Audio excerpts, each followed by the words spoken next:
Hello again, my friends, and you are my friends, and welcome to your Sundays Talking Town, the flagship podcast from the platform for the fans, by the fans of the world's greatest football team, of course, Ipswich Town Football Club, one community, one Ipswich Town. And despite the England game last night making yesterday morning feel like it was another year, it was only yesterday morning that we beat Peterborough 2-1. We are here to discuss it. We'll also throw a little bit of England in. That's what we do, of course. They are our national team. They are our heroes, I guess, for a better word.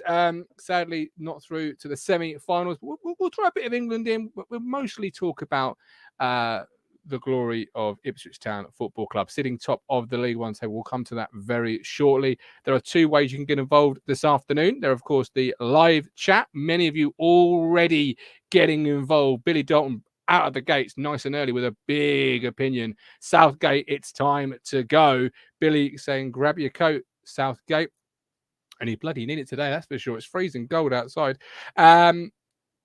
Yeah, so live chat, live link about the halfway mark, maybe a little bit earlier, not quite sure. It'll drop at some point. So if you do want to come on the platform and have your say, then please do click the link. As always, I'll try and feature as many as I can, but we do try and stick to about an hour and 10 time limit on these things. But there are always Monday nights if there is an overflow of people, if there are a few more people than time allows.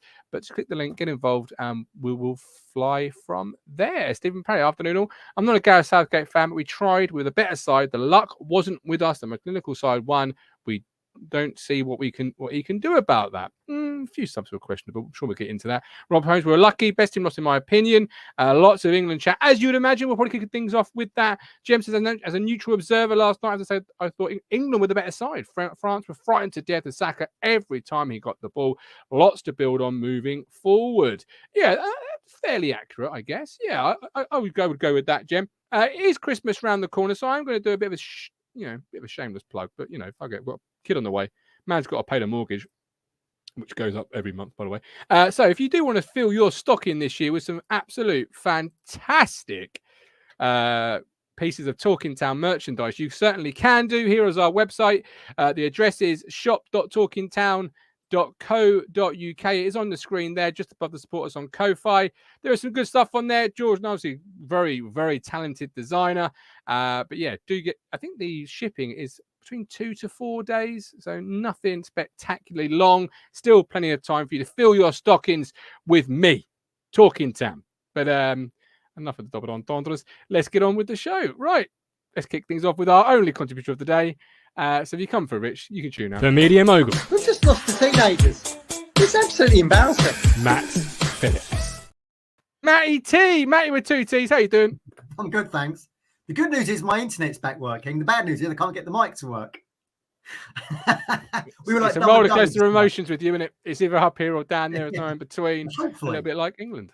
Hopefully you can hear us. We were like Dumb and Dumber just now, weren't we? Right, and just trying to work it out. Then we just said, sod it. Let's just get on with the show. You made the vital error of saying we're 2 intelligent people, should have worked this out. And I'm not quite sure who else on the phone. Yeah, you lost me then. Yeah, I was like, I'm not sure you're talking to me. I'm not technically gifted. I just press a button. Yeah. And sometimes it goes public, and sometimes it sits private. I mean, we have been known to do that. I mean, old school merch. Talking of merch, there's a second. Yeah, me too. We haven't even got the updated strip. No. For me to get the updated strip, I need a bit of cash in the bank. So it's a swing roundabout. It's a roller coaster of emotions, and I don't know what size I'm going to be. Obviously I'm on this keto eating regime. I don't want to say diet, because diet makes me feel depressed. I'm not going to lie. Mm-hmm. But I've seen more fried eggs in the last 2 weeks than I have done in the last 33 years of living. That's probably fair to say. It's like you're getting ready to rumble. You're weight cutting. I am down to just under 15 stone. I am now. I've lost a stone in 2 weeks. I am rolling. Christ, if I dropped a stone, I'd be dead. There'd be nothing left of you, mate. Like that pot noodle advert. You're too late. I've wasted away. But what a great advert that is, by the way. We'll call it your weight cutting. That's what I like. That your weight cutting. That's good. I feel a bit better for it. You know, a bit more energy, etc. Yeah. The wife had pie and chips last night, but then I looked at it and went, it's carbs on carbs. It's a carb on carb attack. Are you now not allowed this? Not allowed carbs. No, I'm allowed 20 grams of carbs a day. So salad? Everything's got carbs in. Well, this morning, did this for breakfast this morning. I had a smoked salmon salad, basically. It was cucumber, a bit of walnuts, smoked salmon, something else. I can't remember what it was, but it was quite nice. But now you're starving. No, actually not. No, my stomach needs to be shrinking. Absolutely not. No. But no, I'm not looking for any fights in the new year, Matt. I'm not looking to take on any fights in the new year. Are you telling me those days when we was at not this year's awards, last year's ones, when they brought the meal out and he said, I need another one? They're gone now. So that had been the size of my dinner portions the last couple of weeks, last couple of days, and I have been full. I had a pizza last night, a cauliflower keto pizza. It tastes better than it sounds. Yeah. And it was like this big. Wow. And I was absolutely stuffed at the end of it. And I thought, cauliflower must be one of the rarest of pizza toppings, surely. No, it was the base. It made the base. Cauliflower, egg, bit of Parmesan cheese, whisk it up, bake it for 20 minutes. That was the base. Yeah. And then you get some toppings on top. But there we go. Anyway, yeah, so that's why I haven't got the new merch yet. I don't know what size I'm going to be. Should we talk about England for a moment? Should we? Yeah. Yeah. 2-1 defeat. Harry Kane's penalty is probably. Oh, hang on. I've just seen it fly over the house. There it is. Next to Chris Waddles from Italian 90. Still rising. Let's start on that. Sam Matterface. We needed Gary Lineker. We got Chris Waddle. A lot of criticism on social media for that line. I liked it. Did you like it? I've never forgiven Chris Waddle for that horrendous outside of the foot pen. Killed me. You see a lot of people weeping in the crowds, haven't you? After teams have gone out on pens. I shed a tear that night. I was like, what, 16? I was upset. I thought Bobby was going to take us to the World Cup final. I felt so sorry for Bobby. I think I shed a tear for Bobby, but maybe a tear of pain for that penalty. But there you go. But this is the mindset everyone Martin was in last night. Everybody on the first penalty, he said, "Stick your mortgage on it." On the second one, he said, "I can't watch." No, first one I said I'd put my house on this one. The second one I said, lads, I wouldn't put the garden shed on this one. And then I went and stood in the kitchen and I sent you both a picture of the kitchen wall. And I was actually in the kitchen, staring at the wall, waiting for the response from the commentator or the wife. And I just knew in my heart of hearts, this ball was never going to go in the net. I knew it. When you think of you're talking commentators, when you think of who's at their disposal on ITV, they've had some like John Champion and Ali McCoist. They've done the Morocco game, haven't they? Yeah. Just Matterface and Dixon just seem so miserable, don't they? It's like them two blokes in the Muppets, Stadler and Waldorf. And everyone said, whenever we're on ITV, we lose. Is it something like 14 out of 20 games on there have been lost? Well, isn't it down to money? How much money each broadcaster contributes so they get the pick of the game? I don't know how the pick of the games works on that one. I really don't know. Isn't it a mutual bid? But if ITVSA pay 5 million and B pay 3 million, they get the choice. Yeah, maybe it would make sense, wouldn't it? Or you get first picks or something. That would make sense. Pumping up the most dough.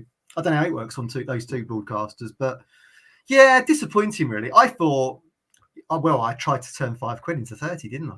That was my first thought last night. Both teams to score, England to win. Thought it was going to happen. Yeah, after Kane's got the pen, but so lost 5.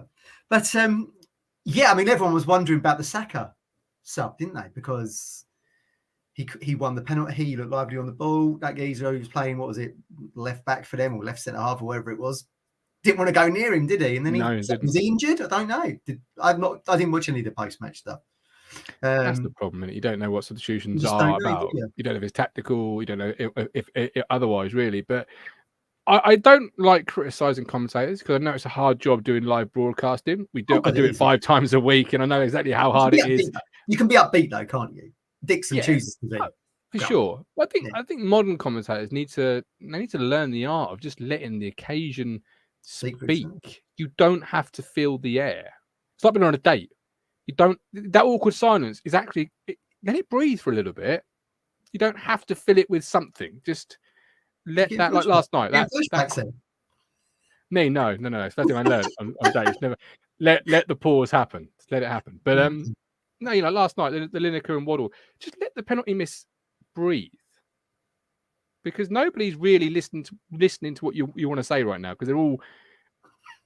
I thought it should be like one of those Alan Partridge commentary skits you've seen when they hit a shot and he goes, "Shit!" Just sounds into the crowd. Could have done. That'd been great. Should he stay? So, well, look, I was debating this with my colleagues I used to work with, and everyone thinks he's putting them back on the map, to be fair, hasn't he? Now, he was no one's first choice. It was Allardyce, wasn't it? He only filled Allardyce's shoes after that one and only game, and he's stuck around. It helps that I think he had some of these kids come through the 21s and worked with them already.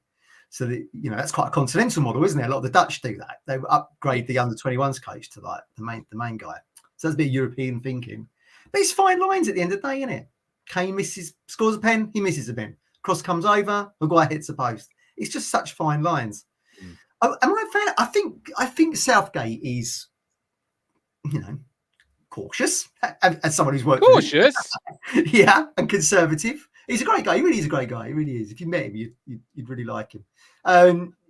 But I find him probably a bit conservative and cautious. I've always felt like Arsene Wenger would have been a good manager for this set of players, that kind of youthfulness, really fast attacking football with the likes of Saka and Foden and Grealish. But we will wait and see. Look, the Euros is only around the corner in Germany in less than 2 years. Give him Euros and then get him out, that's what I'd say. But we've got to a final. Well, you could say we've regressed, I suppose. It doesn't help, does it? Meeting the world champions in the quarters, I suppose. No, but then if you hadn't met them and you'd gone on to go to a semi or a final or win it, you didn't play anyone good. Like, yeah. Well, that's tournament football, isn't it? That's just the luck of the draw, I suppose. It was there to be won. We got the French, didn't we? I would like Potter, because I think Potter's having a tough time at Chelsea. Chelsea fans, from what I can see, are a bit up and down on him. I think at international level, tactically, he is what you need. Somebody who. It's just tactically. Just look at Kieran McKenna before we go to Ipswich. Tactically on it. That's what you need when you've got best versus best, because you're talking about very fine margins at the international level. And yesterday, I felt the substitutions, for example, were a bit like painting by numbers.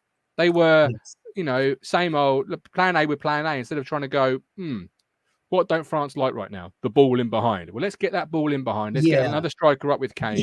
Let's just get running that chat. Mason Mount, I mean, he won the penalty, but if standing there to get shoved is all it takes to make an impact in the game of football, I'd be a millionaire sat on a beach somewhere, mate, because... Should have been 3, shouldn't it, really? We got 2. Should have been... How did they not give that for the very first one? But... There you go. What did you say? This is tech, you can keep it or something, didn't you? Yes, I said if this is modern football, it's technology, you can keep it. I do not want it. But I really wish I didn't like football last night. Like all this, Gov don't like football. I get every single time I say I'm not watching a game of football. Like I'm not watching Chester versus Torquay. Gov don't like football. I wish last night I didn't like football because I was sick. I went to bed at 9:15. And I was supposed to be helping the wife wrap Christmas presents, and I said, "I can't do anything happy right now. I'm in an emotion. Not even to cheer you up, no. What, wrapping presents? No one asked me to do wrapping anyway. I'm terrible at it. I think probably Southgate's Achilles heel with Steve Holland probably has been substitutes. You saw that in the final win against Italy, didn't you? When he bought, was it Sancho's first touch of the ball? Was the penalty? Do you remember? Was it him? I think it was him. Yeah. No, it was Sancho. Yeah, it was. Right. Yeah. Never mind. It's all right. We've done 30 minutes of England. You can't do Yes, we're all Moroccans now, aren't we? You can't do a podcast the day after an England game and not talk about England for about 12 minutes. So I think we've done enough there. Norman says to finish it off, I really don't see what Mount brings. Bellingham took his position and we look so much better. Yes, spot. I thought Henderson last night finally was a little sloppy in possession. But anyway, we move on because as somebody says here, and I've lost it, but effectively, no, it was England's result did not take the shine off the Town result, and it certainly didn't because we win 2-1 at home. This is your league table this morning, ladies and gentlemen. We have got Town sitting top of the tree. Is that top of the tree at Christmas? It must be. No, you got Wickham. You got Wickham. We've got one more. I'm getting ahead of myself. Plymouth in second, 44. Wednesday in third on 42. But Barry Bannon has got an injury, which you may be interested to know more about. They're their best player. Don't know how long he's out for. But that's the top three. It's a 3-horse race now, really. Starting to be. Look at the gap between us and 7th. That's it. Yeah, see, I feel sorry for anybody who, and I've said this last week, anybody who finishes 3rd, because I think that the gap between 3rd and 6th will be such a colossal amount that if you don't beat 6th, it's going to feel like you've been absolutely robbed. Because, I mean, if it ended today, for example, Peterborough have no business playing Wednesday. There's so many points between the two. Agreed. It's nonsense. But that's the beauty of the playoffs, I guess, you know. A lot of football left to play. It becomes a different tournament then, doesn't it? The league is forgotten about, and it's those four teams. That's the beauty of football, the leveler, isn't it? Because as we've discussed previously on this show, if you'd said to me yesterday morning, either Ipswich win or England win, what are you going for? I would take the 3 points 100 times out of 100. Sorry, nation. But we've got bigger fish to fry, i.e. getting back to the championship. So, so that kind of cools it a little bit, doesn't it, on the England thing, knowing that was just the priority. But, another great crowd, wasn't it? Just shy of 25,000. Braved the cold. We didn't, did we? We had other things going on. No, I couldn't. I would have loved to have done, but sadly not. No, you had some family stuff, and I had some family stuff. Yeah, it's Christmas time after all. My son's Christmas show. Had it been a 3 o'clock kickoff, it ended perfectly to get the train round the corner. But there we go. But I still managed to see it. What was your thoughts then, Mike? What was everyone saying after the game stuff? It was a great win, wasn't it? I mean, I had flashbacks to Fleetwood at 2-1. I think everyone did, to be fair. I think everyone did. Look, Peterborough weren't. Sorry? I don't think we're ever going to shake that when it's either 1-0, 2-1, 3-2. I think we need to. Jesus Christ, 4-2. You'd be nervous, right? I think games like yesterday will certainly help that. And we need more games like that where you see it through. Obviously, going a goal up and the conceding does not help because you're like, another lead that we can't keep a hold of. I think we're going to have to. I think we're just going to have to suck that up this season. It ain't going to change, is it? We're halfway through the season. I don't think it's going to change. And it was a soft goal as well, wasn't it? Again, it's another soft goal. But this is what I say. We talk about during the week. Pieces in January. Who would you fancy? What's your priority, positional wise, player wise? Yeah. It's mentality for me. Like yesterday's goal again, it's soft. We score a goal, we back off, we allow the pressure, we become a little bit complacent in our play, in our pressing, our defending. And you can't do that against the teams in this division who equally, there's not a massive margin between the top and the bottom in this division. There's a bit of a margin, but it ain't a massive one to the point of Man City versus Burnley, like where Man City go 2-0 up and Burnley's decide to just, I don't know. He was quite good. That kid who put the cross in, was it Poku? He crossed the ball nicely, didn't he? Yeah. And was it at the far? Was it and the lad at the far post, wasn't it?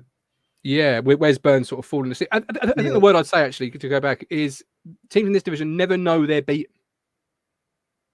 They never say die. Like Fleetwood, so easy last Friday at half time, 1-0 down to the to the league leaders, or the second place team with the biggest budget in the division, all these different things. To sort of, there's always next week. And know they're beat, and Lincoln and Cheltenham and other teams like that. But teams just never know they're fucking beaten. They never go away. The resilience different. Yeah. So you've got to be on it for 90 minutes, and that's what I was really happy with actually. How we ended the game, pressing on the front foot. We almost like we'd learned a little bit from the previous capitulations. We had our front forwards pressing every ball, even in the 93rd minute, pressing, or whatever 90th minute it was. And I really took encouragement from that, because you can't sit back and say, right, bring on 4 defenders and just you lump it in our box, because it falls to one bloke on the arc volley in this division, and he'll suddenly turn into a prime Lionel Messi for 20 seconds and it'll be in the back of the net. They brought those subs on quite nicely yesterday, didn't they? That last corner, and Greg Lee and Keogh came on, didn't they, to do the job. I think Glenn Wheeler, the commentator on iFollow, and it was Lee Evans, wasn't it? It was the co-commentator. Made a good point that Ipswich weren't sitting as deep as they were again in the second half against Fleetwood as they yesterday, which helps because you're not inviting that pressure. So I mean, I guess they'd obviously worked on that in the week and a bit since the 2 games, which was good to see. At least, I mean, look, we always say, like, it's rinse and repeat. You don't want to keep seeing it, do you? And it easily could have been Peterborough. Easily, if we sat too deep, you still got Johnson Clark Harris on there. No Marriott had come off. You always got a bit of a sniff, haven't you? So they saw the game out well, which was encouraging because there's several games we could pinpoint this season. The Valley being the main one where we couldn't do it. Atmosphere was poor yesterday, was it? Yeah, a lot of people saying that, Lewis a good atmosphere. I think it's very cold for a start, and you're nervous. You go a goal up, because people. I mean, we haven't seen a good result against Peterborough for a while at Putman Road. Let's be honest. 2 wins in 16 or something, wasn't it? Before kickoff, one of them was in 1955 or something daft. Yeah, and then they equalised. You got Johnson Clark Harris smashing the crossbar from an audacious amount of yards away. Well, that was interesting to me because over that free kick, and he was lining up with it. And Lee Evans goes, I wouldn't be having a pop from here. It's too far out. Geezer, it's the bar. I know. That shows you the difference, doesn't it, between someone who's a confident 20-year season striker and, a midfielder, I guess. It's the difference in, I can score from here. And bloody hell, Walton nearly knocked himself out on the post, didn't they? Yeah. They looked a poor side, Peterborough, let's be honest. They looked at the Peterborough of old. Not as good as they've looked in previous seasons, absolutely, under Ferguson. No, I'd agree. Yeah, they looked a much tight. This is another thing I wanted to raise today. I did like how they passed the ball around, though, in like spells, not throughout the 90 minutes particularly, but there were spells where, players were coming for the ball and it looked slick and it looked like, they'd done that in training. The one thing I got from Ipswich yesterday, and everyone goes, we do all the passes and all that kind of thing. I think it was something like 400 and something passes yesterday. Ipswich look rigid in that passing game to me. It's almost like they're still learning it. It just doesn't, and I think that's why it goes from one side to the pitch, back into the middle and out again, because it hasn't quite got the slickness. Look, this is easy for me to moan about. We're top of the table, so this is a minor quibble, particularly. But I just feel like on the game, McKenna's so focused on passing, maybe not quite so much as Luis Enrique at Spain, 1,000 passes against Japan, lost 2-1. But I think we were 200 passes less than we were against Fleetwood yesterday. I looked up the stats, but it just doesn't seem quite as slick to me as it should be. And I don't know what you think about it. I mean, because everything comes through Morsey, doesn't it? Is it players making themselves available? I really watched Morsey carefully, albeit from the comfort of my iPad yesterday. But he always makes himself available, and I don't think you quite see that everyone else. I think Aluko did yesterday, albeit in a more restricted position because he's playing on the wing, he's coming into the middle. Morsey's always got the freedom of the park. The reason I think we always talk about Morsey being that man of the match, or in that conversation, is because he's always looking for the ball. And I don't know, and it just all rows through him, isn't it? It does. And it should. He's he's not only the captain, but he's also one of the best players on the pitch. He's come down from the league above and all this different information. And good. Yeah, I mean, we've got the win yesterday, but I do feel we are a little bit of a side out of form, which makes yesterday's win even the better. We are out of form. We've got injuries obviously mounting up, players out of form, or in Chaplin's case, coming back to form suddenly with a bang, having been very quiet for a number of weeks. We still lack a striker. We still lack that killer up the top of the pitch. I wouldn't judge Clark Harris on one game. In terms of people who maybe wanted him Wednesday and now today saying, he's overrated, not good enough. The unit, isn't he? He's a great, he's a big lad. What striker fits this system? That's what I was sort of thinking about yesterday. Because is it the fox in the box, or is it more of a strong unit type?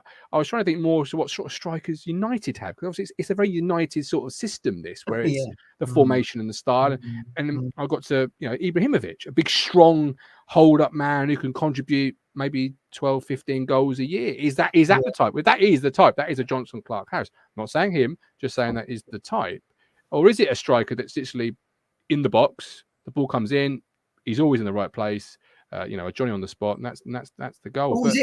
Or is it Caden Jackson just pressing from the top? I don't think it allowing is. Others to allowing Connor Chaplin, who in all intents and purposes is a striker, really. Yes, for sure. To ghost in with the header and be Johnny on the spot from the corner. Great I do agree with you though. I mean, look, listen, even though Ladapo come on in the second half and he did a bit of pressing, he's not going to run himself into the ground, is he? As Jackson did. No, but equally, as a fan, I'm frustrated for the players, like Chaplin, for example, come back with a bang. Will he play Saturday against Wickham, or will there be a rotation? Do we keep our form players in the team as often as we perhaps should, or do we, constantly swap and change to the point where you sort of play him out of form? Is that, if that makes sense? I don't know. I mean, he's gone through a little funny patch, hasn't he? And then he got two against Buxton, wasn't it? And then two again yesterday. Yeah. So he's come. You've got to think he's now come through that. But we haven't got Harness. It kind of reduces those options, doesn't it? I mean, but Dapo, for example, Matt, he got a couple of goals, and then I think he found himself out the same, didn't he? When you're, it's like, you suddenly got this hot hand. Let's run with it until it sort of until it just needs refreshing again. Yeah, I do agree with that. Clean McKenna doesn't think that way, does he? But look, listen, I mean, Chaplin's got what now? 4 goals in 3 games or something? Yeah, something like that. It was great to see. I mean, that header yesterday. I mean, Morsey's little dink in and the header. Again, that's someone who's reading the game, made themselves available, isn't it? It's also the 2 of our championship players. Morsey thinks it in, he goes in, great header. Keeper. He was on loan from Chelsea, wasn't he? That keeper, Finnish kid. Well, yeah. Good lad, couldn't reach it, could he? See, the most diminutive player in the front line glances the header past. He reminded me of Andy Marshall a little bit with crosses. Oh, really? Plenty of flapping going on there, son. When you were talking about backtracking in the week, backtracking like Andy Marshall, I had flashbacks to that as well. The Andy Marshall back pedal. No one ever beaten the footstep. It's great. But on Aluko, obviously a lot of people in the chat bigging up the return. Aluko is the sort of player that will get us to the championship. I think it's great to see Aluko back ahead of the schedule. So he's obviously a model pro, looks after himself, great guy. All those things that we know about Sonny or Shawnee Aluko. Everyone's calling him Shawnee now. They've got up to speed. You're a trendsetter. What can I say? What are your thoughts? My thoughts on Aluko, and I said this yesterday, is he plays an impact position without really the stats to suggest he makes an impact. But he's a good professional, keeps the ball well. How did you view his 70? Yeah, I'd agree with that. I mean, it was a shock to see him in the starting lineup to begin with. I know anyone kind of predicted that, but as Lee Evans said, he's been training well and got the nod. Great to see him back, because that looked a dodgy injury, didn't it? When he was hit his foot in the cast and the boot and all that thing. I think he did well. How many minutes did he do? I think 65, 70. 65, 70 minutes. Really good. Again, taking into the restrictions of his position that he plays in, either be it going into the touchline or moving into that more tennis role, he does make himself available. And again, I think he's someone that... 58 was it? So he did 78. 78. Well, I think better than we thought. Again, he's like Morsey. Morsey gets the ball. He's looking for options. And I think when Aluko gets the ball, he's looking to recycle it in that final third. But I don't think... I had a look at his stats the other day, actually. I don't think he's had a really good goal and assist ratio where he's hit double figures for both since he was at Fulham in about 2016. That's what, 7 years ago. He is what he is. He's an experienced head. I think probably Morsey likes having him in the team. I think he's someone he can probably lean on, and he's someone that can be like a commander chief to him. Again, you can't buy that experience, can you? Well, no, but it's not. But if you're in the market for a number 10, and obviously he's been injured this year, but looking at last year's stats, he's not a player you would, if someone floated him on the platform, he would go bang. I agree with that. And I think I actually remember thinking what a curveball signing that was when he actually did for sure come to us. But I mean, look, people like him. I think he's solid. He's a safe pair of hands. I think we used to say he likes a safe pair of hands. And I think he gives you that in that final third. Oh, he's J Tab. He's 6 out of 10, 7 out of 10 every single week. He's never up here one week, down here the next week. It's always a consistent performer. Get that? And I think you like more goals, though, right? You like more goals. If he's going to play the number 10 or in an impact position, I want you to be an impact, and that is to me. And I'm sure that people at the football club look at the stats as well. Goals, assists, big chance creation. They're the sort of things. Surely, at any level of football, is what you're viewed upon. But he now fills the harness gap, doesn't he? But that's the thing. He doesn't, does he? Well, he might do for himself, but for me, but stats wise, no. I'm thinking not really. But Curtis had a great point yesterday, Matt. He said, I'm surprised he played where he played. I would have thought he perhaps would be playing a little bit deeper, maybe that Jan Molby type as he gets older into the midfield with Sam Morsey, because he's got sticky control, good ball retention, can pick a pass. And I thought that was a really good shout. I thought if you said to me Aluko was going to be an option there, to say was going to get one in the January window, I'd be all over that. Because I think in that position, I think he'd do really well. Did he play similar to that in that away game? At Fleetwood or Morecambe last year, Yeah. And what about when he kind of like turned heads in McGrill's final game in charge against Sunderland? He had a really sort of breakout game, didn't he? I can't remember where he played in that. I'm certain it was.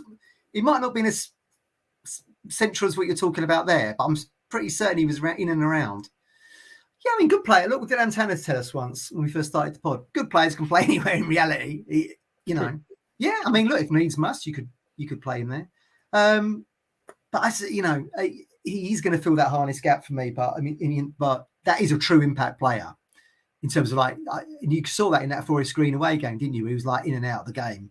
Suddenly just rockets in the goal. And you're probably not going to get that from Aluko, but he may get a run of games now, albeit they're going to have to manage him a little bit carefully. Look at the kid guards that are given Kamara.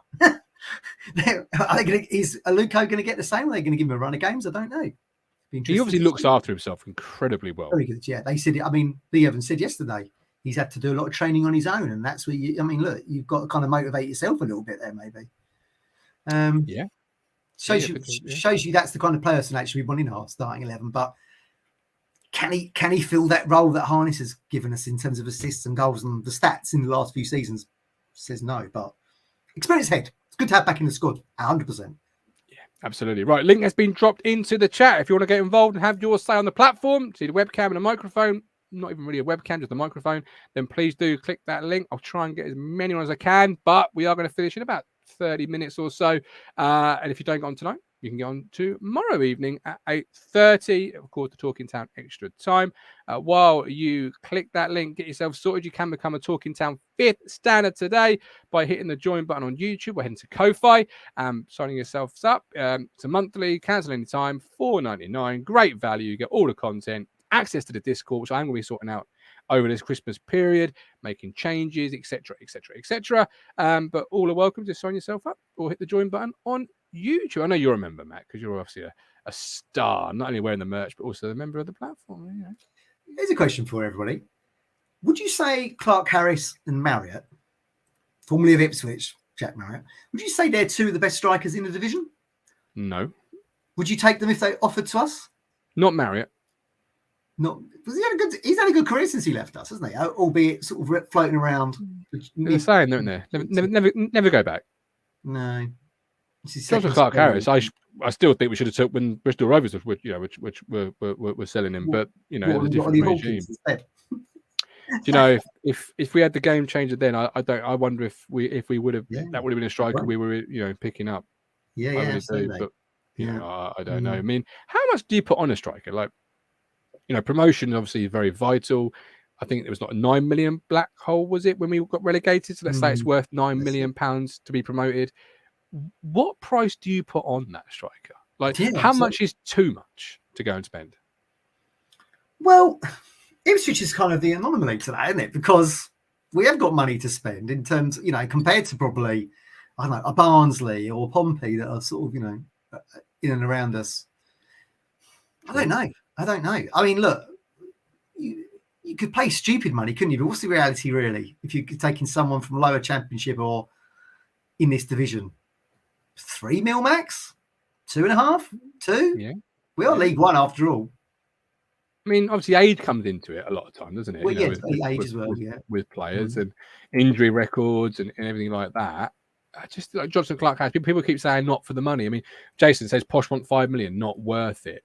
If he was to get you guaranteed promotion, which no player can guarantee anything, is what's the value you associate with it? Because to me, getting out of this bloody division, you can't put a price on that because you're one step closer to the Premier League, and you're not playing fucking Morecambe or Fleetwood or. You're going with speculate to accumulate. So looking at the bigger picture, spend the money now. Well, he's 28 years old, right? Yes, that's good age. Just because we're using him. Yeah. You're going to get, even if you only got 3 good years out of the player, if one of those years, half of that year was getting you out of this division. Yeah, it's a good point. What do you put on the value? Yeah, exactly. Yeah. What price for promotion? Yeah, absolutely. Because like in today's money, what's Marcus Stewart worth? Probably 7.5. I don't know. I can do the football inflation calculator for you at some point, but he was about 3 mil, I think. That's not cheap in 1999. No, it wasn't. No, absolutely. And you got weirdly back then, people were selling to promotion rivals, weren't they? And I've always thought that people would never sell Johnson Clark Harris unless they, were going into administration or something. But he's got 12 goals this year already. Is Johnson Clark Harris? That's not a bad return. He got 12 goals in the championship last year. Like, that's decent in the championship. 12 goals for a newly promoted side. They were in the back half of the season, those 12 goals as well, because I think he was hitting duds for the first half of the season. So just goes to show he is quality. That free kick yesterday was amazing. I thought that was him when he hit that shot. Yeah. He is quality, but you've just got the angle that I don't think Posh would sell into us. But yeah, I would. That's for that reason. He got 12 goals. It'd be great to have in our side, but we are still top scorers, right, in League One, 41. Yeah. We are, and it come back down to the striker, which one you think fits the system, and as we said last night, or no, Wednesday, Johnson Clark Harris is probably a no-go. Tom was very adamant. He knows Posh fans, etc. He was very adamant that would never happen. But if you take away the surefire bet of Johnson Clark Harris, what are you left with that will really satisfy the fan base? Because any other striker will always have some that think, he can make the step up, great. And some will think, well, it's a gamble, and it's taking a League Two or a Bristol Rovers or a player that's been injured for the first part of the season from the Championship. It's a Marmite signing almost. There's that element of risk, isn't there, with any other striker outside of a surefire bet, which no striker is. Is everyone thinking that there's going to be like lots of movement in January? Then is that the feedback you've been getting off the back of the shows in terms of filling these? Oh, look, because we've lost John Jules. Has to be, really, doesn't it? Yeah, we lost John Jules. I think there'll certainly be one striker, maybe a winger or a number 10 coming in. I don't know if Aluko changes that thinking or not. January's pretty, as Ashton said, people don't do a lot of business in January. But are you thinking that we're going to have to splash the cash in order to force clubs not in our financial position to part with their best players? Well, I think personally Hadmi will go out on loan. I think he's young. He's not getting the game time. People will say he was plan Z, panic buy, whatever. I think he'll go out on loan. And then you'll see a striker come in or two strikers come in. Because I don't think Hadmi at the moment is setting anybody pulses racing, is it? Let's be honest. No, I do agree with that. He didn't really set pulses racing against Buxton, did he? He bundled that ball over for the goal. Yeah, I know what you mean. That's a weird one. I still think, you can disagree with me, but I still think Bond's going to come back to us. It's got this feeling.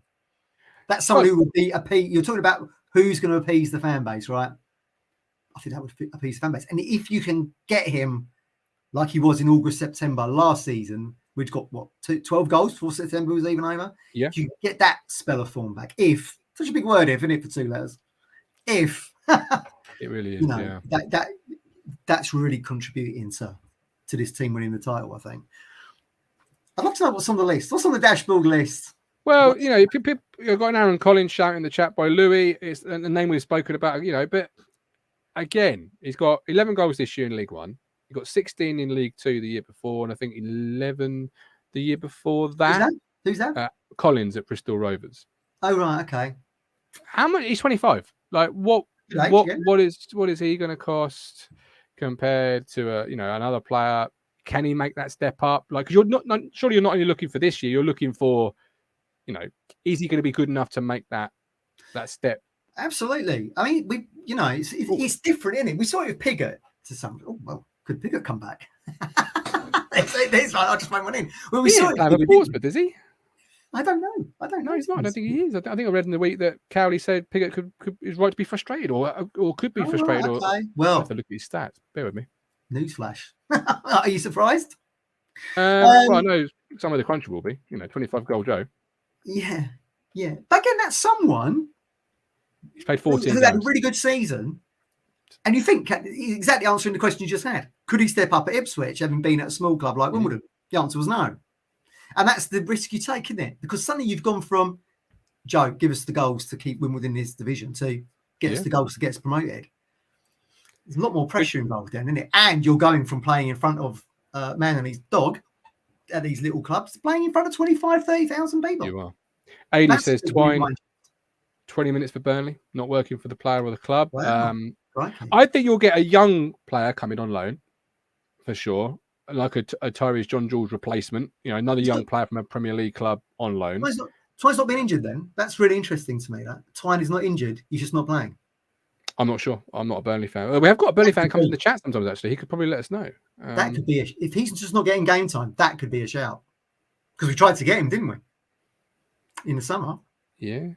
Norman says Hurd's not having a great time. And there's so many different options. But then, as I say, like Hurst, for example, not having a great time at Blackburn. That there's gonna be some fans on the transfer show when we do that are going to say great signing, love it. And there'll be other fans that say, yeah, you know what? I'm not sure he's going to be good enough. I'm not sure he's going to set the world light. Well, the issue, isn't it? Are you taking players out of form? You know what I mean? Right. So Hurst isn't having a good time at Blackburn. Does that mean he'll have a good time with us? Even though I'm floating Bond here, I don't think he's playing for QPR. Unless we're hearing from Twine, not playing any games. So why they're not robots? They ain't going to suddenly be, not FIFA players on the PlayStation. They ain't going to suddenly, They not. They're suddenly not going to hit it. Paul P. Twine been injured a lot. There you go. That's why. Oh, yeah. So you are taking a player that potentially, come back to fitness. Yeah, I don't want to be someone's rehabilitation club. Chris Wood. I don't want to be, you're taking a player that's coming back from injury and it takes him the whole season. And the only time you see the best of him was the last game of the year when he's suddenly banging the fitness and everything. Someone else who was useless for us, and then he has been like a top striker elsewhere. He wasn't fit, was he? I mean, when we had Kutchi go down injury, we brought Gocroft back. He wasn't. A friend of mine had worked with Chris Wood at Birmingham, and he said, "Don't expect him to pull up trees." And he kept laughing at me. Has he scored yet? I said, "No." There we go. Right, people. Phil, bring him in first. How are you, Phil? Are you well? Good, thanks. Yeah. Good man. You're a walking, talking chessboard this afternoon, Phil. Yes. You're doubling as a Formula One finish line. Yeah. Checkered flag, if you like. Yeah, is it warm? That's the most important thing in today's weather. It is nice and warm. I've got a t-shirt on underneath here. So when I'm out and about in this type of sort of above freezing weather, I have my fleece on, and it's quite nice. There's enough warmth in it. Is it above freezing? I don't think it's got above freezing. Yes, above freezing. Oh, is it? Just about. So yesterday, would you prefer the heat wave, or would you prefer this weather? I prefer the heat wave, mate. I'm with you, mate. Yeah, I'm absolutely with you. We're not paying for your heating for a start, Matt, in the middle of a heat wave, are you? Let's be honest. Maybe we should decamp to LA or something, Martin, for this show in future. Talking towers in LA. I need a few more Ko-Fi donations for that. Need a green screen backdrop, Gav. That's what you need. Yeah, that's the thing. So yesterday, you braved the weather. You were at the ground. You were at the game. Good man. Tell me, through the eyes of Phil Blundell, what did you think? I thought it was a good result yesterday, and I thought that it was another organised, somewhat professional job. I was actually quite disappointed in Peterborough's attack because I thought they would come at us from the first whistle, and they didn't. I'm surprised they created little throughout the game. I anticipated that Clark Harris would be a real threat for them yesterday, and he disappointed for me. But that free kick, I thought, I could see Walton stretching for. I thought he had it covered. I thought if that had just been underneath the bar, I think he would have got fingers to it. He was shooting it, weren't he? Yeah. He landed in the post. Well, get one or two hard knocks down again. I would say, but no, I thought, Aluko starting yesterday, he had a decent game, coming in for, replacing, what Harness, would have provided. What do you want to see from Aluko, Phil? When you hear his name on the team sheet and that, what are you expecting to see from him?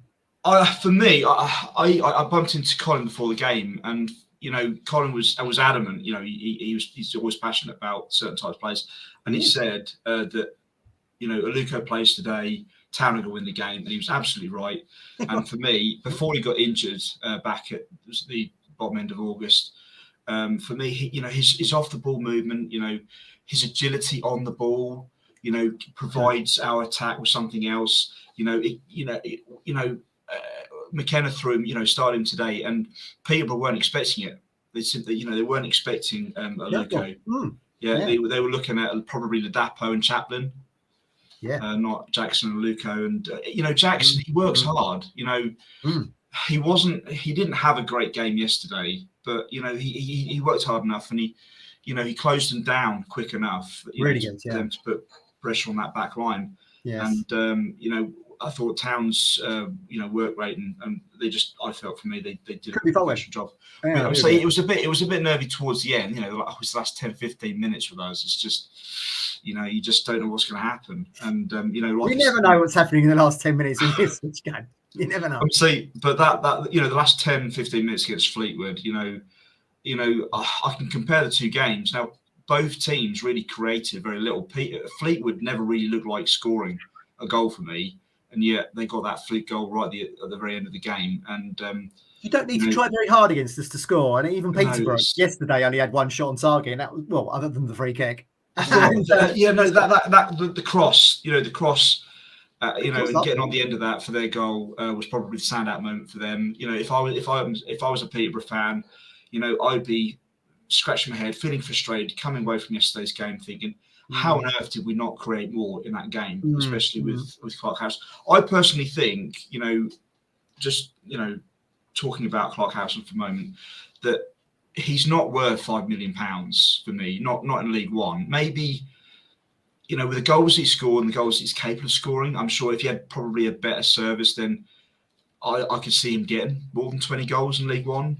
But I probably wouldn't pay more than about 2.5-3 mil for him. If you remove the name though, Phil, sorry, just got a question. If you remove the name, not necessarily Jonathan Clark-Harris, but how much would you associate the value of that striker in January being worth to the football club? If you assign the most I'd be prepared to go to is what for any striker? For any striker. How old is Clark-Harris? 28. That's still a good age. And he's got. I would say for me, if you just look at the goals he scored for them this season, barring that Peterborough haven't scored that many, his goals have been immense for them. He's been absolutely indispensable for them this season. And I think that I still think if he was in our team, he would get that service, and I think that he would score more goals than he has done for Peterborough. But he's going to cost millions, in January. So what is your budget? What would be your personal budget? Promotion's worth about 9 million.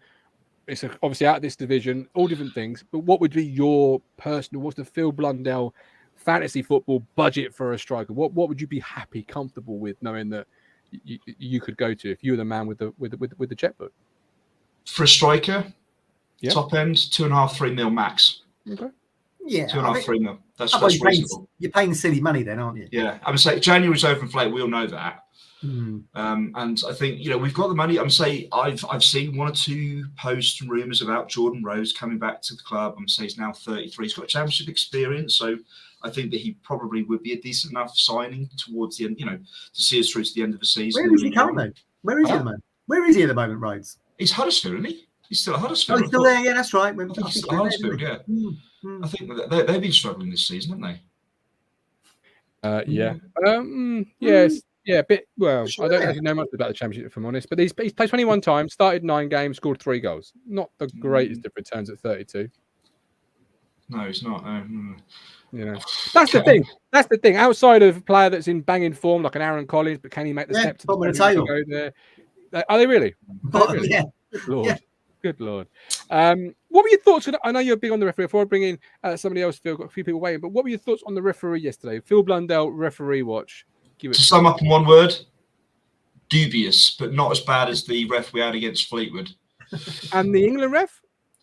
He eventually redeemed himself in the second half, but those 2 big decisions in the first half, on Saka and then on Kane, I was out of my sofa seat, screaming at the telly last night, and I couldn't believe. I hate to say this, but the challenges on Saka, I felt that there was more of a sinister undertone to the reason as to why the referee didn't give it. I'm not going to say what it is because it would be rather. It was just crap. What's no, another thing than that. It was just absolute crap. He couldn't bad if it hit him in the face. Let's be honest. Even Gary Neville's calling him out after the game, Matt. Absolute joke, I think he called him, or whatever it was. But he did give us, it was. But then he also gave us 2 pence. I'm saying not as bad as that Spanish referee the other night against Argentina and the Netherlands. Crikey, what was that? 14, 15 cards. Yeah, God, yeah. Your man of the match, Phil. Before I let you go, Chaplin. But I'm saying also There's a couple of things I've forgotten what I was going to say. You got to write it down, Phil. I know, you should have written it down. Got some notes. I think just on the England front, I hope Southgate stays, because I think for me he's probably our best manager since Bobby Robson. And I saw Colin in the chat earlier said that, you know, England managers for us are always the best type of managers for the England team, and I just hope that he stays on beyond, I think, is it 2024? I think his contract runs till the end of the Euros. He does, yeah. So I hope he stays on for another World Cup for me personally, because, you know, the players that he's got at his disposal. I mean, so we were unlucky last night. What it boiled down to was just one kick of the ball, and that was Harry Kane. And, you know, he's not perfect. He has missed a handful of penalties in the past. And I just thought, you know, we should have taken it to extra time, because I think on the night England overall were a better footballing team than what France showed us last night. And I would be sad to see Southgate step down, if I'm being honest. All right. I will share that sentiment. I also think that Town will make a couple of early signings in January. The first week, you know, I can see he's bringing in a couple of players. I don't know who they'll be. I just hope that at least one of them is going to be, you know, a striker with hopefully some championship experience. They'll get, you know, even more goals for us. It's got to be, isn't it? It's got to be. Absolutely. Yeah. Phil, as always, enjoy the rest of your Sunday. Look after yourself. Hopefully speak during the week. All the best there. People people often overlook El Tel when they talk about best England manager since. El Tel got us to a Gascoigne stud, Matthew Phillips, to the dream. Yeah, he did. Yeah, good manager, El Tel. Went to Barcelona. Great manager. Quite trendy, wasn't it, to get in the 80s to get English players / managers to Barcelona. Bobby followed in his footsteps. He's probably my favourite manager outside of any Town manager. El Tel. Loved him. Great character, great squad, great way of playing. What he could have done with this good squad. Singer. Yeah. Good singer as well, in that kind of like Frank Sinatra style vibe. Really just a nice guy. I saw that. Yeah. I don't watch many football documentaries, but I watched one about him. I think. Is that the BT one? Might be. I can't remember where it was. I have to look it up. I do know the one you mean. There's one on Amazon Prime as well, I think. I know the one you mean, though. Yeah, great guy. Just what he could do with this abundance of attacking talent, you know. And someone once told me that Terry Venables and a friend of his called Ronnie Hanley used to float around the Essex football scene. They invented the short corner. That's what Ronnie Hanley told me. Me and Terry Venables invented the short corner. Never been seen before until Terry and him come up with it. I don't know if that's correct or not, but I'm going to go with it. We'll go with it. Right. Lee Anderson, welcome in. How you doing? Lee, all right, guys. Right. Hi, Matt. Right. So, are you suitably warm? Are you fleecing it? I got my hoodie on. Yeah, I'm in this is the room, the spare room that's got a treadmill and stuff in it. So we always keep the heating off. So you don't want a hot room when you're running about. Well, I don't run about, and the boy does. But yeah. So so I'm a bit warmed up. So not too bad. And I'm really, really tired because I've been watching the wife put the Christmas decorations up. So it's really knackered me out. So it's been nice to sort of sit on the pod. So there you go. From the sofa. You missed the bit. But I just on El Tel with his short corner routine. It was a Harvey Cruyff turn sort of invention, was it? You know, take a short corner, take a short corner. But there we go. The Cruyff turn, love it. Cruyff was one of my favourite all-time players. Brilliant. Yeah, didn't win at Portman Road either, did he? No. Marked out of a game by Roger Osborne, Colin would tell you. Yeah, absolutely. Yeah. No, thoughts on yesterday? Which whatever you want. It's your time to have your say. You choose. Well, the Ipswich game. We talk about Peterborough quite a bit, and other teams as well. And Peterborough didn't create a lot, but it was actually a game of football where two teams were trying to do the same thing almost. You know, try to play football, get the ball down. There wasn't a lot of goal mouth action, which is disappointing. But it wasn't one of those training games. It wasn't a Lincoln or a Morecambe or a Cambridge where we're just sitting there trying to suck the ball in the net and everyone's, you know, sitting behind the ball. It was a game of football where two teams are trying to play. So I think that's credit for Peterborough for trying that. But they just seem that little bit, you know, I think we caught them at a good time, perhaps, where they've lost a bit of momentum. Had we got them right early in the season, it may have been a bit more of a difficult game. But they seem to be huffing and puffing a bit. I think you mentioned it earlier, Mark, that they sort of string some really good passes together, but that never really gets them anywhere, and they're then 2 or 3 passes short of where they need to be. But I thought that game, I enjoyed the game. We scored the second goal at the right time. I'm going to make a note here: the corners. I mean, I have nothing. I hate wrestling, but some of those corners look like the Royal Rumble. There was people all over the place. There was limbs everywhere, absolute limbs everywhere. And I can remember the second goal because you try and remember it as it happens. And I remember Chapman being brought down before as Davis took the corner. He's on his knees, and everyone's appealing for a penalty. I'm looking around, everyone's on the floor, and then Chapman stands up, controls it with his chest as he's getting up, and just smashes it. I mean, really, really smashes it. And yeah, and then the bit where Wolfenden then goes up to the referee on the way to celebrate. He's giving him some sort of whatever he's giving him for. I mean, I suppose the ref should book him, shouldn't he?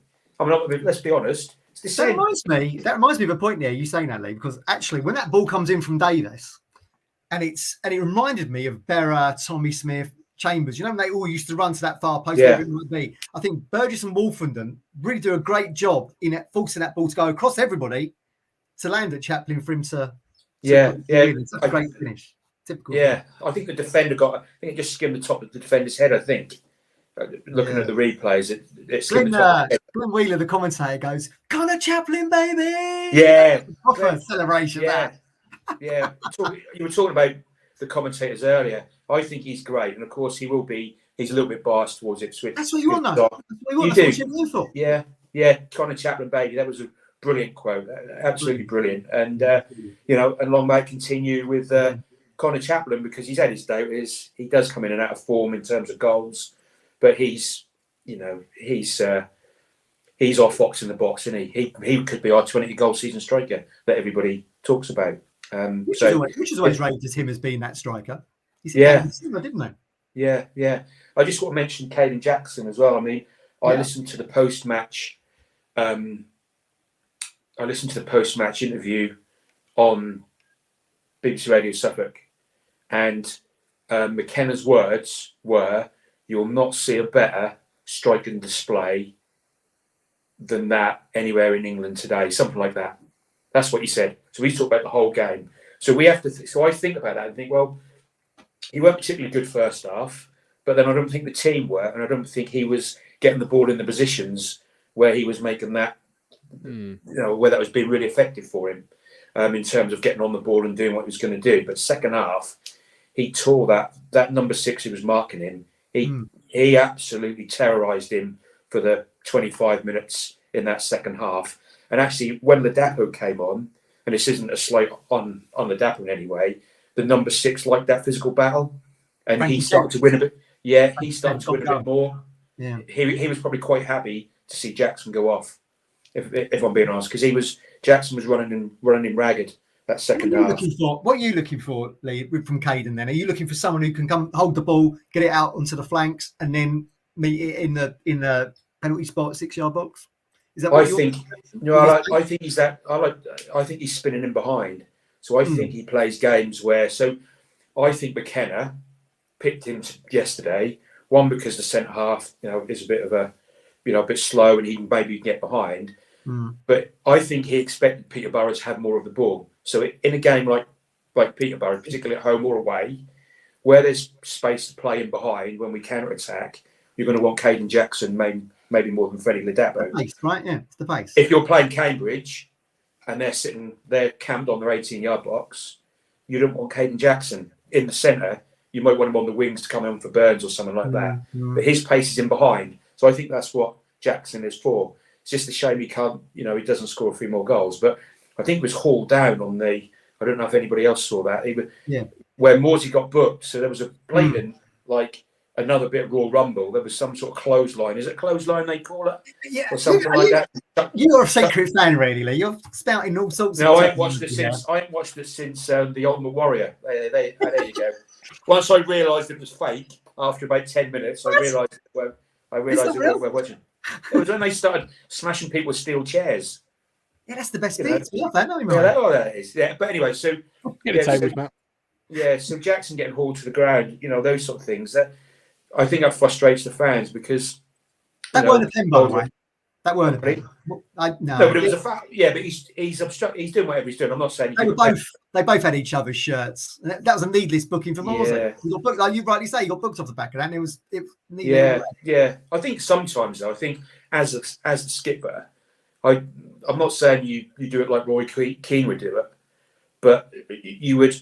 I think the skipper has a right to go up to the referee in the right way and say to him, in a good way, this is what's going on, this is what's happening, because he's the skipper. I think that's a responsibility, and I think if you have that communication with the ref, I think that's good in the game, but not running 30 yards with everyone around the ref, challenging him, that sort of thing. But they were all moaning. I mean, Peterborough were moaning about the shirt pulling. Watching the corners second half, they were all doing the shirt. That was them who started the shirt pulling. Because if you're trying to get away from the defender, you're not going to start pulling his shirt. You want to get away from him. So they're all moaning about this, that, and the other. But yeah. Do you find our the point I said earlier? Do you find our passing at home, especially, a little bit laboured compared to away, where we've seen a little bit slicker, like you say, a bit more of a counter attack because teams have got to focus a little bit more? I just find it like this. I just found it laboured a little bit. It just seems rigid to me. Yeah, I had a chat with. I had some bit on Twitter with Mike Brown about this, and my view always is that particularly when Walton gets the ball, and I think you mentioned it earlier, Morsey is always available, but he never rolls the ball down the middle to Morsey, and Morsey's got 15 yards, 20 yards around him, and he's not confident enough. He's always looking to go wide. Well, by the time you fanny around with the ball for 10 seconds, the other team's got set. So then you're trying to move that ball around the back to create the gap, and that's where the labouring comes in. So you are trying to move it. But I think if you can release the fullbacks quicker and get the ball out from Walton before the team gets set, then I think we go forward a lot quicker and with a lot more purpose. So I do think that, and particularly first half we tend to looks like we overplay, doesn't it? Because we're trying to create that space. But second half, maybe when it tires, maybe not so much. But there are times when we could be a little bit more direct with the passing. Absolutely. Yeah, but I think that's down to the opposition some of the time. Yep, absolutely. Lee, great point as always. Before I let you go, I'm going to bring Colin in just to finish up. Go on. Well, I'm just going to say one more thing about Safegate because that's a topic of conversation. So, Safegate. I'm sort of a Safegate supporter in a way. I think he's done a brilliant job. There was one comment he made and Roy Keane picked up on it when he said that we've lost narrowly to one of the best teams in the world or something like that, right? That mentality, Roy Keane picked up on that. That's wrong. We've got to be the best team in the world. We're the ones that have got to go out there and say, do you know what? We've just lost to the second best team in the world, but we're the best team. And I think that's the only thing in the mentality wise that I can think about. And it goes back to the Gascoigne in Italian 90, wasn't it? When Bobby Robson caught him playing bloody tennis the day before the semi-final against Germany, and he's hiding in his room, isn't he? And Robson's banging on the door or something like that. And Gascoigne comes out and Robson gets him and says, do you realise that you've got to play against the best midfielder in the world tomorrow? And Gazza turned around and said, no, boss, I'm the best midfielder in the world. and that's sort of the mentality. That's the mentality you've got to have. And I think that's the only thing. That's the only thing that is stopping England. I think that just came across wrong. And Roy Keane picked up on that. But yeah, so... Very good point. Man of the match, did you say? No, your value on the striker. How much would you be prepared to part with if you were the checkbook owner? Who was your man of the match as well? 2 questions. Well, Colin Chapman's man of the match. That's quite straightforward. But I think in terms of money, how much we got to spend? What's the budget? Because there's still some rules I don't understand. If you bring somebody, you've got to bring somebody who's clearly better than what we have, unless you're bringing somebody in to replace an injured player. So if we've got John Gills is injured, he's an under 21, so he doesn't count on the 22-man squad. So you've got to bring somebody in. If you bring if you pay £3.5 million for a striker, who's coming out of the squad? I mean, Hadmi, is he over 21? So who comes out? Dominic Ball. He's not going to be available for the whole year. Yeah, but we're going to have to get another midfield. But he's going to have to be replaced, isn't he? But with Aluko coming back, is that an area you are covered with? No, because if you think about it number-wise, we want 5 midfielders at the start of the season. Why wouldn't we want 5 midfielders the second half of the season. Yeah. So I think someone's got to come in to replace Ball. But I think striker-wise, I think that'll be someone young. But what do you spend? Prices are inflated in January. Are we not better to wait? Are we not better to try to get somebody in? I mean, we all talk about the Marcus Stewart, buy when we last got promoted to the Premier League. Does that happen every time? That we should be held to ransom because we're halfway through the season, but it might attract somebody. If we pay good money, we're buying somebody on form. If we're getting somebody on loan, then are we getting somebody who's, as I think Matthew said earlier, are we getting somebody who's not playing so much and who's out of form? Great point. So that's a bit of a risk, but I don't think Bon will come back. Okay, all right. I don't think because we'd have had Bon at the start of the season if he wanted. It's my view. Yeah, perfect. Right, Lee. Appreciate you coming on the podcast as always. Cheers, guys. Look after yourself. We've got Colin coming on. We are running out of time. Apologies, Colin. I've got a couple of questions for you first of all, though, Matty, with 2 T's. Jem, does Evans come back in when fit, or do we stick with Humphreys? Interesting one, that, isn't it? Because they asked Evans about how well Humphreys was playing, and he was like, it's great to see him. But yeah, they were eyeing at the same position. I felt like the game passed Humphreys by a little bit yesterday. Maybe because Morsey played such a key role. I felt like the game passed Humphreys by. But again, you see like that exuberance of youth, don't you? He wasn't much in the game, but he still had that shot, didn't he? That narrowly went out for a corner. I don't know. Can Evans look? Most people writing Evans off at the start of the season, weren't they? And he comes in and he said in commentary yesterday, McKenna's maybe a better player, both technically, both tactically minded. I think he probably does come back. But again, he's got to be able to show that he can deliver something that Humphreys isn't delivering for us. Otherwise, you keep Humphreys, right? You ain't going to play someone who you think is going to do better. Yeah, absolutely. Jake, they asked, do we actually need a 20-goal striker? We're not only top goal scorers in the League One, but the whole of the EFL. At the current rate, Chaplin and Adapo are on track to get the 20-goal mark anyway. Yeah, I mean, so look, that was a conversation you said, didn't you? I want to see more goals across the side. I think you are seeing Moneyball, yeah, absolutely. It's weird to me. It feels weird that we are the top scorers because I don't think we've had so much moaning about Adapo and various other facets of our striking play. Yet here we are. It just shows you how much better actually our position at the top could be. Yeah. In reality, you know what I mean? Like, what did Ben Adams say the other day? Was it 15 points drops from winning positions? This is it. It's what I say about mentality, isn't it? I would go if you could buy mentality, I'd go. That'd be my priority because we've got no problem scoring goals. It's holding on to the lead when we have it, be it 1, 2, or more. That's going to be an issue all season now. I mean, look, as I said earlier, there's some things we're just going to have to suck up this season. Last season, not scoring from corners and set pieces. I mean, McKenna's done brilliantly to be able to eradicate that in the summer. And now, are we leading on scoring goals from corners now? I mean, look at David's got 6 assists off it, hasn't he? It was our 8th goal yesterday from a set piece. Unbelievable. I think that is that's a real feather in the cap for McKenna and his team to go and to actually name check it in that form to go, we ain't going to get promoted unless we start scoring set piece goals and corners and things. And then suddenly to actually just turn it round in a matter of months, I think is brilliant. But that just shows you how long it does take to be able to shift in. I just think this season we're probably just going to have to suck up the fact that, if someone puts a decent cross into the box against us like Podco did yesterday, we are going to be in trouble. But these are just things that can be addressed again for another campaign, aren't they? Absolutely right. 120 odd people I think watching on YouTube. Hit the like button. It's the thumbs up button, please. It really does help us. It's free. It costs you absolutely nothing. So if you're listening to us and we're playing while you're doing the tree, doing the rapping, whatever, just take 5 seconds, hit that like button, hit the thumbs up. We really, whatever. Don't hit the like if you are driving, by the way. You do any thumbs up.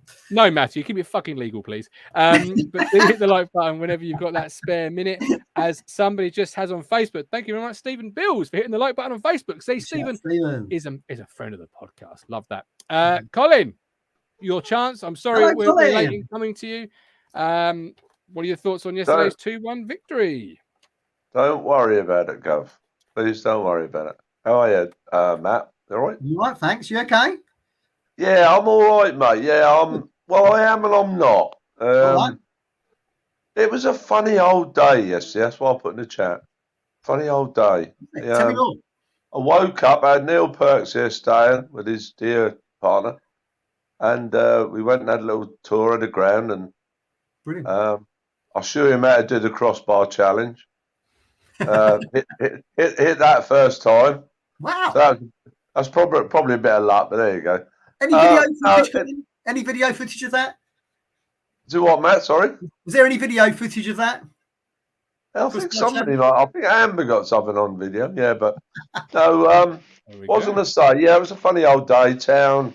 We got the great win. We got the good win yesterday, and obviously we went up and had a meal with Matt Stannard and Neil up the main last night, and we had the television on the background, and the better side lost the game. There's no doubt about that. Anybody, I'm not so sure France. I'm not so sure France will win it. I probably will, but are they the best side in the world? I probably don't think so. Really, I think probably arguably the best side in the world lost last night. Maybe you're right. Yeah. But there we go. But going on to the game, I think we was more or less in total control of that game. Really, I thought Peterborough. Speaking some great comments today, I think Peterborough played their part. To be fair to them, they played some decent stuff at times. Clark Harris, I've been a great admirer of his over the last few months. I haven't watched him yesterday. I thought he looked a bit overweight, if I'm honest. Yeah, I thought that. Would I have him in League One? Yes. In the Championship, arguable. But yeah, I think he's the kind of player who could get you out of this league, which is obviously Gav. So, yeah. What we need really. But it was lovely to see Sonny back. I thought he looked silky yesterday. Gav asked me a question yesterday, and I thought about it. I mean, Connor's got to be man of match because she has got a brace.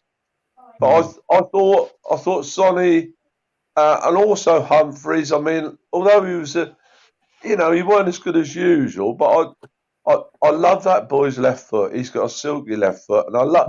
There's something about a lad, someone like Eddie Gray, or something like that, Kevin Beattie. Anybody's got a great left foot, I think that's always lovely to see, And different dynamic. Cameron, I don't mind bigging him up. That lad, I always used to speak about Liam Gibbs. Everybody knows that. I think at this moment in time, he's as good as Liam Gibbs. Yeah, at this moment in time, I think he could play in the Championship. Cameron Humphreys. Yeah. I think could play in the Championship. I'm not saying next season, I'm not going to say Matt and Gav. I'm not going to say he's better than Liam Gibbs because Liam Gibbs is playing the Championship. But what I would say is I don't think there's a Nats so-and-so between them. Yeah, I would agree with you. And I think I also think Morsey, I know it's Callie's mate and everything, but I think Morsey's been absolutely brilliant for him. Yeah, having a player of that ilk beside you, Gav, is superb for his upbringing, really, in the game. But you can become better, Colin, playing around with Morsey, I think. You're absolutely right. It's just going to make him a better player for next season as well. But I'll tell you what, I've said all season, and Gav, said all season long, right from the word go, I got asked the question by Gav, by Rich, by yourself, Matt, where would we finish? Yeah. What am I going to say, Gav? You're going to say where we are at the moment. we will finish first in this league, and in January, I'm not going to drop anybody in the cart because I don't want to do that, and I will not do that. I heard yesterday that there's a striker, and that person wouldn't name that person, because that would drop somebody else in the cart.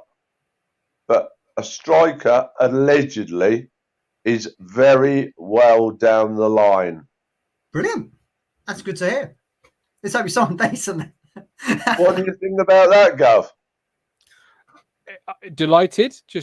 I would question who. Is it good enough? Yeah. Is it the right player to get us where we want to get to. I know there was talk on social media or wherever about David Johnson being at the football club yesterday, and then him mentioning he was negotiate some sort of deal for one of his players with the club or something. And then there was a post on the forum, TWTD. I'll give it a shout out. He didn't want to bring his son to us, though, did he, Brennan?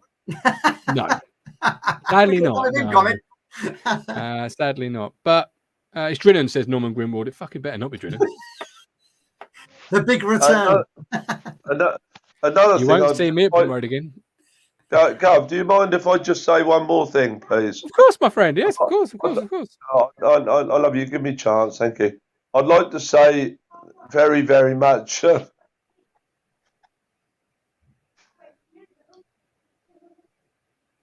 very big and I mean this from my heart, a very, very big thank you to Matt Stannard. He has been an absolute rock for me. Last Sunday, we put a load of photographs together. We got one or two more. I can't reveal much more than that. One was I found that's really, really close to my heart, and Matt is still doing a little bit more. We're nearly there. For the book. We're now going to get in contact with somebody, hopefully from a club, before very long. When that will be, I don't know. Hopefully maybe just before or just after Christmas.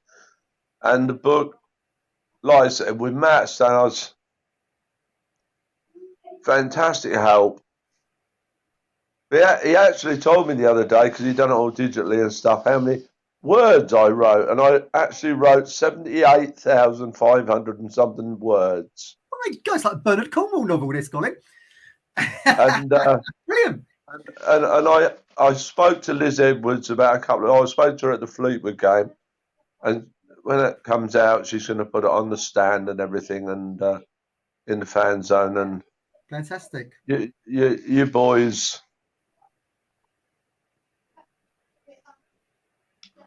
are very close. We can't wait for it to come out, Colin. Very excited. It's going to be great. Gav, I'm very proud. And when Matt gave me a draft the other day, in other words, something in my hand, I was very proud of myself. As you should be. Absolutely. And I speak for myself and many other people who say we're looking forward to it. Gav, I sincerely apologise yesterday. Don't be daft. Nothing to apologise for. I've told you that about 4 times now. Nothing to apologise for. Don't be daft. Absolutely fine.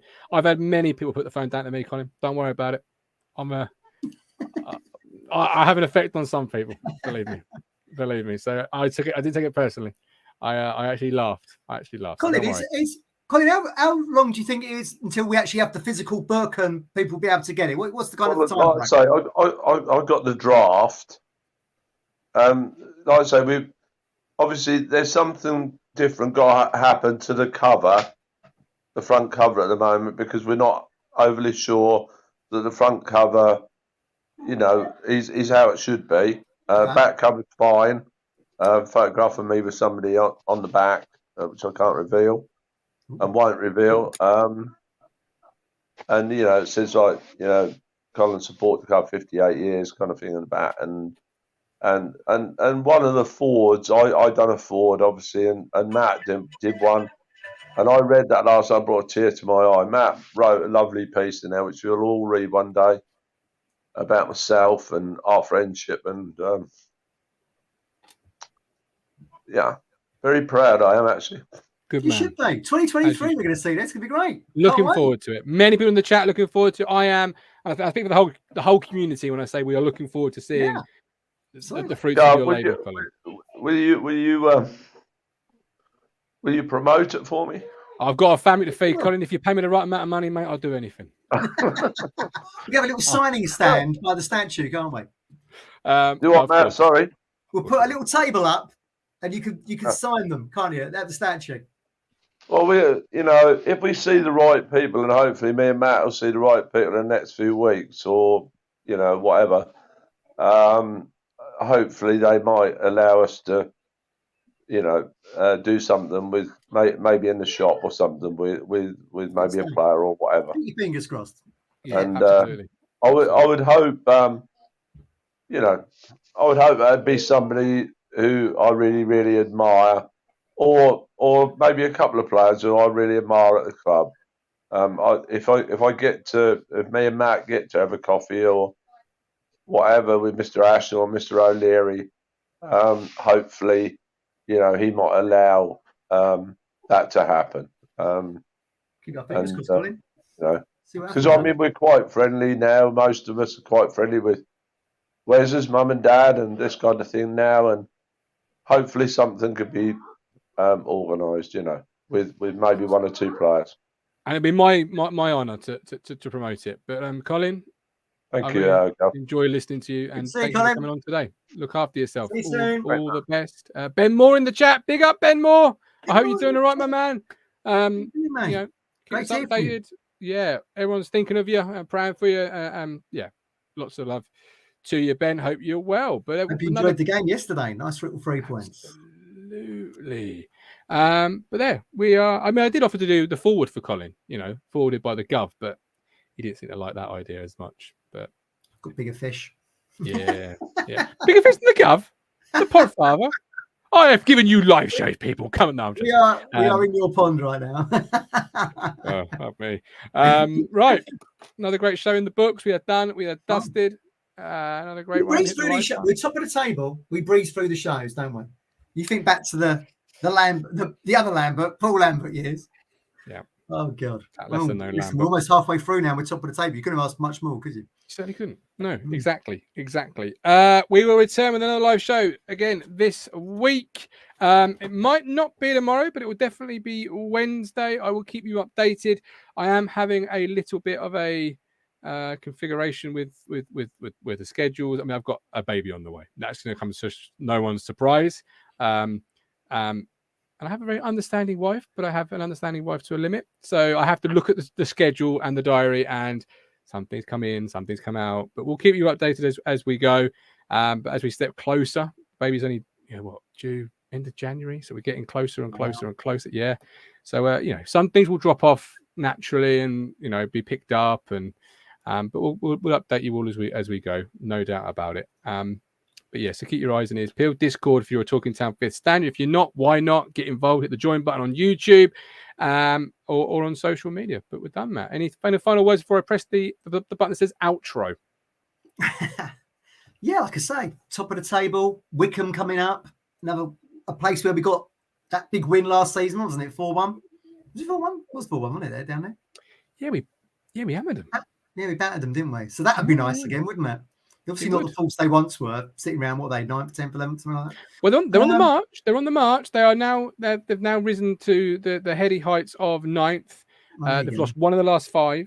So, they're on the way back. But it's exciting to think that, we've spoken transfers a lot today, haven't we? So there's obviously things are cooking in the Ashton kitchen. So we'll have to wait and see. But we are going to need those reinforcements, I think. And like you say, Ryan, what price on a striker that can get you promoted back in the Championship, where this club should be at a minimum. So yeah, absolutely. And Cruncher says we'll be top of the table come Christmas Day. There we go, another great show. And as they say in the business, bow. You make me smile when I think of you. If I get down low and I get blue, I can't get enough.